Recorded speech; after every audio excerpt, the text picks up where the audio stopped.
नमस्कार। अगर आप एक कॉम्पिटिटिव स्टूडेंट हैं और आप SSC, CGL, LDC, banking, NIFT, TET इत्यादि किसी भी चीज की तैयारी कर रहे हैं तो आप डिक्शनरी का यूज जरूर ही करते होंगे। लेकिन जब आप प्ले स्टोर से ऐप डाउनलोड करने जाते हैं तो वहां बहुत से डिक्शनरी मिल जाते हैं, जिसके कारण काफी कंफ्यूजन हो जाता है। एक सही डिक्शनरी कॉम्पिटिटिव स्टूडेंट के लिए चुनना काफी मुश्किल काम है। आज मैं कॉम्पिटिटिव इंग्लिश के दो सबसे अच्छे डिक्शनरी के बारे में आपको बताने वाला हूं। सही डिक्शनरी सिर्फ वर्ड मीनिंग ही नहीं बताता है, बल्कि उसमें एग्जाम्पल्स भी रहते हैं और उसमें ग्रामर के बहुत से पॉइंट रहते हैं। जी हाँ, अच्छी डिक्शनरी में ग्रामर की बहुत सी बातें रहती है, खासकर एडवांस लेवल के ग्रामर की, जो आपको कॉमन एरर बनाने में बहुत मदद करता है और उसमें सिनोनिम एंटोनिम भी रहता है। चलिए अब एक एक करके देखते हैं। हमारा आप स्क्रीन पे देख पा रहे होंगे कि हमारा पहला डिक्शनरी है। ये इंग्लिश ऑफलाइन डिक्शनरी के नाम से है। ये डिक्शनरी इंग्लिश टू इंग्लिश है ना। ये एडवांस यूजर के लिए बहुत इंपॉर्टेंट है, खासकर कॉम्पिटिटिव स्टूडेंट के लिए यह डिक्शनरी एडवांस लेवल का ग्रामर और कॉमन एरर बनाने में बहुत मदद करता है। इस डिक्शनरी की कई विशेषता है, जिनमें से कुछ हम अभी देखते हैं। जैसे मान लीजिए, जैसे इसमें मैं एक वर्ड लिखता हूं, यहाँ पे मैं लिखता हूं लाइक। ओके, हमने एक वर्ड ले लिया लाइक। तो आप देखेंगे जैसे हम यहाँ पे लाइक सर्च कर रहे हैं तो यहाँ देखेंगे कि हर जो मीनिंग उसका दिया हुआ है वो सारा का सारा इंग्लिश है। मतलब ये इंग्लिश टू इंग्लिश ही होता है। देखिए यहाँ पे लिखा हुआ है to enjoy, to be please, favour वगैरह जो भी है। और मैं इसे भी नीचे करूंगा तो आप देखेंगे कि यहाँ जितना भी सब कुछ इंग्लिश में ही है। तो इस डिक्शनरी की पहली बात क्या है, यहाँ पे सब कुछ इंग्लिश टू इंग्लिश में ही है। ठीक है, इससे आपका वर्ड पावर बहुत ज्यादा बढ़ जाता है। आगे बढ़ने के पहले एक बात बता दूं कि यह क्लास पिछले क्लास का दूसरा पार्ट है। तो यदि आपने पिछला क्लास नहीं देखा है तो पहले उस क्लास को देख लें, जिसका लिंक आई बटन और डिस्क्रिप्शन बॉक्स में दिया हुआ है।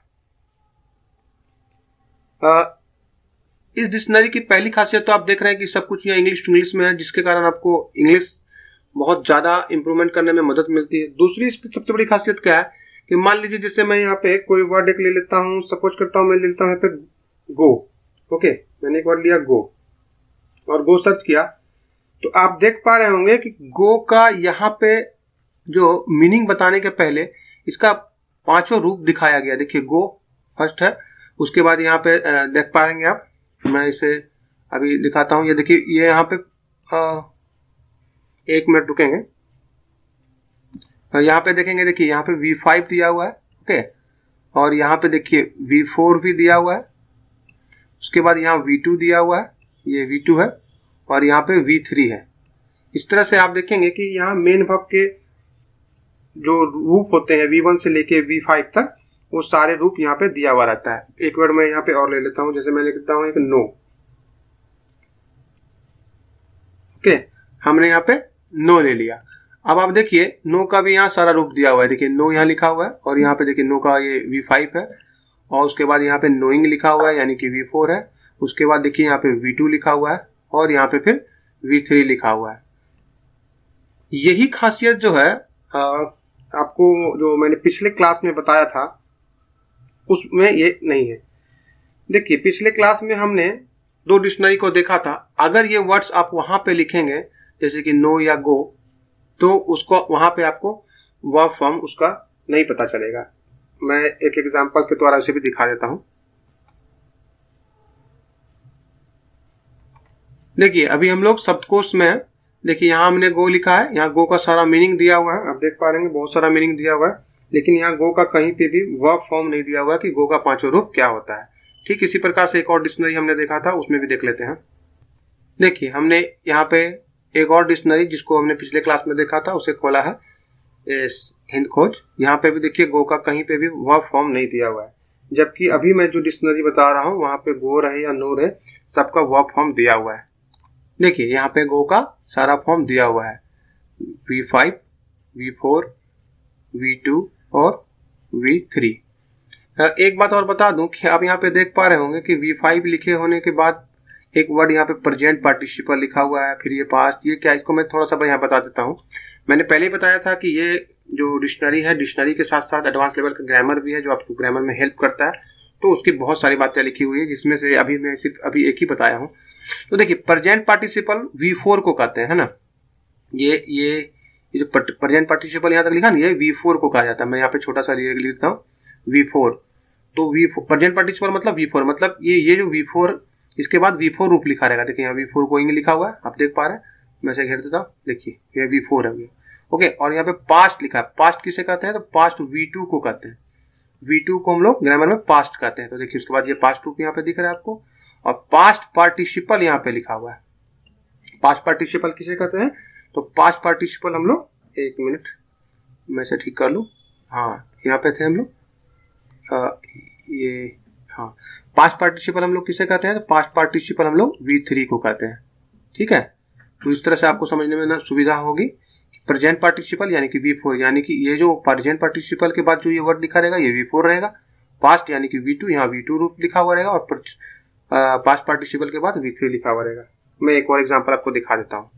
हमने यहाँ एक और वर्ड ले लिया है प्ले। आप देख पा रहे हैं प्ले, यहाँ देखिए प्लेज लिखा हुआ है, फिर प्रेजेंट पार्टिसिपल यानी कि V4 प्लेइंग लिखा हुआ है, और फिर पास्ट एंड पास्ट पार्टिसिपल यहाँ पे प्लेड लिखा हुआ है।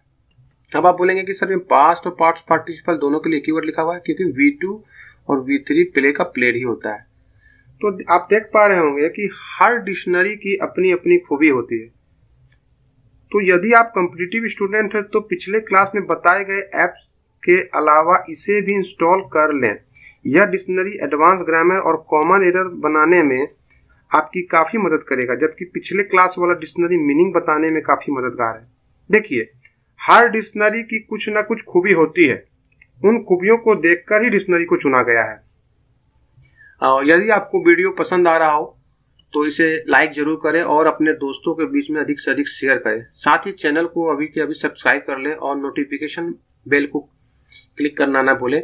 और हमारा इंस्टाग्राम और फेसबुक का लिंक डिस्क्रिप्शन बॉक्स में दिया गया है, जहां हर रोज वर्ड्स दिए जाते हैं, सिनोनिम्स, एंटोनिम्स, स्पेलिंग एरर वगैरह। तो आप उन्हें जाके दोनों इंस्टाग्राम और फेसबुक को जरूर से ही, हमारा Facebook page VSSC English world के नाम से, उसको तुरंत ही जाके फॉलो कर लें।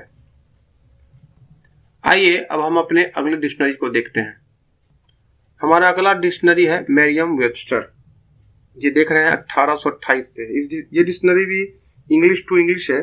चलिए इसके भी कुछ फीचर्स को हम लोग देखते हैं। जैसे हम यहाँ एक वर्ड लिखते हैं लाइक, ठीक है। बार बार एक ही वर्ड में ले रहा हूँ ताकि आपको कंपेयर करने में सुविधा होगी कि लाइक का यहाँ कितना बताता है, वहाँ कितना बताता है, उस डिक्शनरी में कितना बताता है, इस डिक्शनरी में कितना बताता है। इसलिए मैंने एक ही वर्ड, दो वर्ड को ज्यादा लिया है। देखिए लाइक, सबसे बड़ी बात क्या है कि यहाँ पे एग्जांपल्स बहुत सारे दिया रहता है। देखिए to enjoy something, to enjoy, और यहाँ पे दिया हुआ है गेट प्लेजर, और नीचे में देखिएगा आपको यहाँ पे एग्जांपल्स नीचे में देंगे। देखिए बहुत सारे एग्जांपल्स यहाँ पे फुल डेफिनेशन है। और ये जो आप देख रहे हैं ना, आई लाइक ऑनियंस ऐसे करके यहाँ पे लिखा हुआ दिख रहा है। ये डॉट के बाद यहाँ पे जो देख रहे हैं ये एग्जांपल्स है, ठीक है। और यहाँ पे भी देखिए लाइक्स, बेसबॉल, इस तरह के बहुत सारे एग्जांपल्स इस डिक्शनरी में दिए हुए हैं। और ये भी इंग्लिश टू इंग्लिश है। ये इसकी बहुत अच्छी खासियत है। इसकी दूसरी खूबी क्या है मैं आपको बताता हूँ। इसकी दूसरी खूबी है ओरिजिन। ओरिजिन मतलब हुआ कि किस वर्ड की उत्पत्ति कहाँ से हुई है, इसके बारे में भी इसमें बताया गया है। वैसे तो कॉम्पिटिटिव स्टूडेंट के लिए बहुत खास चीज नहीं है, लेकिन कुछ लोग जो इंटरेस्ट रखते हैं उसके लिए खास हो सकता है। मगर इस डिक्शनरी की तीसरी सबसे बड़ी खूबी क्या है कि इसमें आपको वर्ड्स का बहुत सारा सिनोनिम्स और एंटोनिम मिल जाता है। जैसे मैं यहाँ पे एक एग्जांपल के लिए एक वर्ड लेता हूँ। मान लीजिए मैं लेता हूँ ब्यूटीफुल, ठीक है। मैंने लिया ब्यूटीफुल, एक वर्ड लिया ब्यूटीफुल, और मैं सर्च करता हूँ, ठीक है। तो आप देखेंगे ब्यूटीफुल तो यहाँ पे लिखा हुआ है। अब देखते हैं यहाँ नीचे इसका ओरिजिन दिया हुआ है, देख रहे हैं आप, देख पा रहे हैं यहाँ पे ओरिजिन। और यहाँ पे देखिए सिनोनिम, कितने सारे सिनोनिम ब्यूटीफुल के दिए हुए हैं। यहाँ से सिनोनिम शुरू होता है, और इतना सारा, जितना रेड कलर का देख रहे हैं सारा सिनोनिम्स है। और फिर यहाँ से एंटोनिम्स भी दिया गया है, ये सारा इतना एंटोनिम्स है। तो ये इस डिक्शनरी की सबसे बड़ी खूबी है कि यहाँ पे बहुत सारे सिनोनिम्स और एंटोनिम मिल जाते हैं, जो कॉम्पिटिटिव स्टूडेंट के लिए बहुत ज्यादा इंपॉर्टेंट है। और अगर आप किसी भी वर्ड को टच करते हैं तो उसके बारे में सारा डिटेल खुल जाता है। जैसे मैंने मान लिया एक वर्ड मैंने गॉर्जियस को टच किया, आप यहाँ पे देख पा रहे हैं गॉर्जियस, मैं इस गॉर्जियस को क्लिक करता हूँ, ठीक है। तो जैसे मैं इस गॉर्जियस को क्लिक करूंगा तो ये फिर अपने आप में खुल जाएगा। जैसे हैंडसम को देता हूँ तो अभी शायद नेट स्लो होने की वजह से ये नहीं हो रहा, लेकिन इसको टच करने से ये भी यहाँ पे खुल जाता है और इसका डिटेल आ जाता है, ठीक है।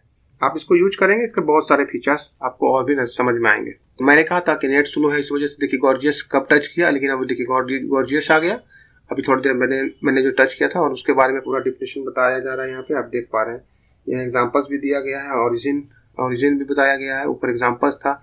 यहाँ पे आप नीचे में सिनोनिम एंटोनिम को देख पा रहे हैं कि यहाँ सिनोनिम एंटोनिम से। तो हर डिक्शनरी का मैंने कहा है अपना अपना खासियत है, इसमें भी कुछ खासियत है। एक वर्ड मैं और आपको ले लेता हूँ, जैसे मैं एक ले लेता हूँ पुअर, ठीक है।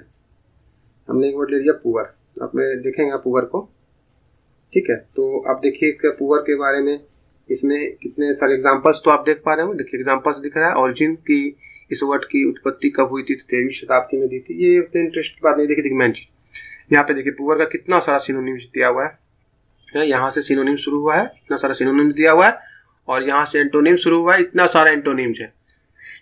और आप किसी को भी टच करेंगे तो उसका फिर वो खुल के आ जाएगा। मान लीजिए जैसे मैंने नीडी को टच करता हूँ, ठीक है, तो मैंने एक नीडी को टच किया, आप देखेंगे ये नीडी भी खुल के आ जाएगा। नेट स्लो होने की वजह से नेट काफी स्लो है, ये खुल नहीं रहा है, मगर ये खुलेगा जैसे गॉर्जियस खुला था। और फिर नीडी के बारे में सारा डिटेल यहाँ पे आपको दिखेगा।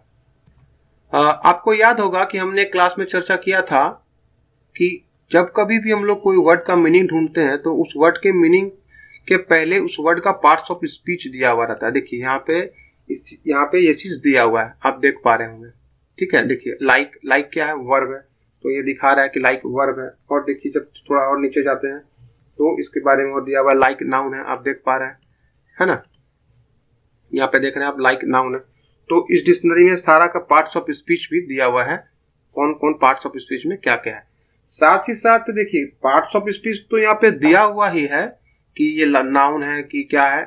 एक क्लास में मैंने ये भी बताया था कि एक वर्ड पार्ट्स ऑफ स्पीच का एक से अधिक पार्ट हो सकता है, तो उसमें मैंने वहां पे थ्योरी बताया था। आज आप प्रैक्टिकल देख पा रहे होंगे कि एक वर्ड पार्ट्स ऑफ स्पीच का कितना चीज है, हम कैसे जानेंगे। तो आप यहाँ पे देखिए नीडी कब खोला और अभी आया, ठीक है। तो आप यहाँ पे ये जान सकते हैं कि वो वर्ड पार्ट्स ऑफ स्पीच में कितना कितना चीज है। देखिए यहाँ पे लाइक दिखा रहा है, पहले आप देख पा रहे हो लाइक वर्ब है, ठीक है। मैं इसको स्क्रॉल करता हूँ और फिर देखिए और क्या क्या है लाइक। तो आगे बढ़ते हैं और देखिए लाइक यहाँ पे दिखा रहा है, लाइक नाउन भी है, आप देख पा रहे होंगे, नाउन है लाइक। उसके बाद और देख रहे हैं, देखिए लाइक एडजेक्टिव है, और उसके बाद लाइक प्रीपोजिशन है, ओके। और फिर थोड़ा आगे बढ़ते हैं, देखते हैं और क्या क्या। देखिए लाइक एक और नाउन है, दोनों नाउन का मीनिंग में अंतर है, इसलिए दो जगह लिखा हुआ आप देख पा रहे हैं। लाइक एडवर्ब है, आप देख पा रहे हैं। और ये मैंने लाइक का एग्जांपल यहीं से लेके आप लोगों को दिखाया था। लाइक कंजंक्शन भी है, देख रहे हैं, ये लाइक कंजंक्शन है। तो कोई भी वर्ड पार्ट्स ऑफ स्पीच में कितना चीज है, देखिए लाइक ऑक्सिलरी वर्ब भी दिया हुआ है। तो कोई भी वर्ड पार्ट्स ऑफ स्पीच में कितना चीज है, उसको जानने के लिए सबसे अच्छा डिक्शनरी आपको यही है। आपको जब भी कोई वर्ड का पार्ट्स ऑफ स्पीच जानना होगा कि वो पार्ट्स ऑफ स्पीच में कितना चीज है, तो आप मेरियम वेबस्टर का ही यूज करिएगा। हमारा अगला और लास्ट डिक्शनरी काफी फेमस है, वो है गूगल। जी हाँ, आप जरूर ही सोच रहे होंगे कि मैं इतने सारे डिक्शनरी आपको बता दिया, लेकिन सिंपल सा गूगल आप के बारे में आपको नहीं बताया, शायद मैं भूल गया होगा। नहीं दोस्तों, ऐसी बात नहीं है। एक्चुअली वो आपके लिए काफी नहीं है। क्यों, चलिए देखते हैं। जैसे हम एक एग्जांपल ले लेते हैं। यहाँ पे मैंने एक वर्ड मैं ले लेता हूँ लाइक। मैं यहाँ पे बोलता हूँ like, okay. Like According to Wikipedia, Likey is a short video creation and sharing app available for iOS. देखिए and सबसे Android पहले operating इसने लाइक को systems. लाइक ही समझ लिया, तो पहला मिस्टेक तो यही हो गया। अब मैं फिर से एक बार करता हूँ, लाइक का मीनिंग। In Hindi, अब that देखिए की लाइक का इतना सारा मीनिंग दिया है, यहाँ दिया है एक की तरह। और इसके बाद आप कुछ देखेंगे तो कुछ विशेष आपको यहाँ पे नहीं मिलेगा, क्योंकि गूगल महासागर है। तो यहाँ पे इतने सारे चीज होते हैं ना कि जिसको समझने में काफी मुश्किल होती है। और जैसे ही आप उस वर्ड के बारे में डीप में जाना चाहते हैं तो वो कहीं ना कहीं आपको कोई एप्स में ले जाता है। देखिए लाइक मीनिंग इन हिंदी, फिर शब्दकोश में आपको ले गया, इसी शब्दकोश जिसका मैंने लिंक आपको पिछले क्लास में दिया था। तो आप देख पा रहे होंगे, देखिए यहाँ पे अभी शब्दकोश खुल जाएगा, आप देख पा रहे हैं ऊपर में शब्दकोश.com लिखा हुआ है, ठीक है। और देखिए लाइक का फिर बहुत सारा मीनिंग ये बता रहा है, ओके। ये देखिए अभी तो पहले इतना प्रचार है और फिर यहाँ से लाइक का मीनिंग शुरू किया है एडजेक्टिव के रूप में। तो Google is not very comfortable, क्योंकि हर वर्ड का यहाँ मीनिंग आपको इतने आसानी से मिलने वाला नहीं है, और डिटेल में तो बिल्कुल नहीं मिलेगा शुरुआत में। अगर आप डिटेल जानना चाहेंगे तो फिर आपको किसी न किसी ऐप में ले जाएगा। मैं यहाँ पे एक और एग्जांपल ले लेता हूँ, जैसे मैं ले लेता हूँ fast, okay. Well one just a moment. Fast का Hindi meaning, In Hindi, you would say तेज। देखिए फास्ट का यहाँ पे सिर्फ दिया हुआ है तेज, आप देख पा रहे होंगे तेज दिया हुआ है और ट्रांसलेट कर दिया, बट यहाँ पार्ट्स ऑफ स्पीच में क्या क्या चीज है वगैरह वगैरह ये सब कुछ नहीं दिया। और जैसे ही आप अगर डिटेल थोड़ा खोजेंगे तो फिर आपको, जैसे देखिए यहाँ पे शब्दकोश पे ले गया। तो गूगल किसी भी वर्ड का मीनिंग बहुत जल्दी में तो आप वहां से निकाल सकते हैं, लेकिन आपको पूरी जानकारी वहां गूगल में सामने में नहीं मिलेगा। फिर वो आप किसको किसी न किसी लिंक में ले जाएगा, किसी न किसी ऐप में ले जाएगा। यहाँ आप हिंदी में भी कुछ बोलेंगे तो आपको इंग्लिश मिल सकता है, जैसे बोलेंगे मंदिर का इंग्लिश। According to अंग्रेजी हिंदी शब्दकोश राफ्तारा। तो देखिए यहाँ पहले तो आपको मिल नहीं रहा है जो आपको चाहिए, जो कि मैंने सिंपल सा दिया था, ठीक है। मंदिर का English meaning, This is the definition of Mandira। देखिए अभी हाँ, आप गूगल का यूज वर्ड मीनिंग के लिए ना करके स्पेलिंग चेक करने के लिए जरूर से करें, ये बहुत अच्छा है। जैसे आप बोलेंगे, मान लीजिए एक वर्ड है फेडरेशन, तो अभी ये कुछ ज्यादा ही सुन रहा है, मैं फिर से एक बार ट्राई करता हूं। आप देखेंगे मैंने यहाँ बोला फेडरेशन का स्पेलिंग और यहाँ पे फेडरेशन लिखा हुआ आ गया। तो इस चीज के लिए बहुत आसान है। मान लीजिए जैसे मुझे एक वर्ड लिखना है कमिटी, तो मैं सिर्फ बोलूंगा कमिटी, और देखिए कमिटी का स्पेलिंग आपके सामने है। तो जब कभी भी आपको कोई वर्ड का स्पेलिंग चेक करना हो या जानना हो तो उसके लिए गूगल बेस्ट है, लेकिन किसी वर्ड का मीनिंग जानने के लिए गूगल काफी नहीं है। आपको जब ज्यादा जानकारी इसके लिए, देखिए अभी भी आप ज्यादा जानकारी जब खोजेंगे तो आपको किसी न किसी वो लिंक पे ले जाएगा। देखिए यहाँ नीचे में डिक्शनरी, यहाँ पे डिक्शनरी है, यहाँ डिक्शनरी है, डिक्शनरी किसी न किसी डिक्शनरी में ले जाता है, ठीक है। हर डिक्शनरी की अपनी अपनी खूबी होती है, मैंने आपको पहले बताया था। एक बार मैं बता दूं कि सब डिक्शनरी में क्या क्या खासियत है। तो मैंने पिछले क्लास में 2 डिक्शनरी बताया था, एक शब्दकोश और एक हिंद खोज। वो दोनों डिक्शनरी क्या है, हिंदी से इंग्लिश भी कर सकते हैं और इंग्लिश से हिंदी में भी कर सकते हैं, और साथ ही साथ उसमें किसी में वर्ड का प्रोनाउंसिएशन दिया हुआ है तो किसी में वर्ड का प्रोनाउंसिएशन लिखा हुआ है। जबकि आज मैंने 2 डिक्शनरी का बात किया है, जिसमें एक इंग्लिश ऑफलाइन डिक्शनरी है जो कि सबसे बेस्ट डिक्शनरी है आपके लिए, जिसमें वर्ब का फॉर्म दिया हुआ है और बहुत सारी चीजें हैं। और एक मैंने दिखाया आपको मैरियम वेबस्टर, जिसमें सिनोनिम एंटोनिम भी रहता है और वर्ड्स का पार्ट्स ऑफ स्पीच कितना है वो सारा एग्जाम्पल वगैरह भी लिखा हुआ रहता है। तो आप इन चारों डिक्शनरी को जरूर से अपने मोबाइल में इंस्टॉल करके रखें और देखें कि चारों में क्या क्या अंतर है और क्या क्या खूबी है। और 5वां है हमारा गूगल, जो कि सदाबहार है, आप इसका भी यूज करें। स्पेलिंग एरर के लिए इसका यूज आप ज्यादा करें, ठीक है। उम्मीद है कि आपको आज का क्लास समझ में आया होगा। आज के लिए इतना ही है।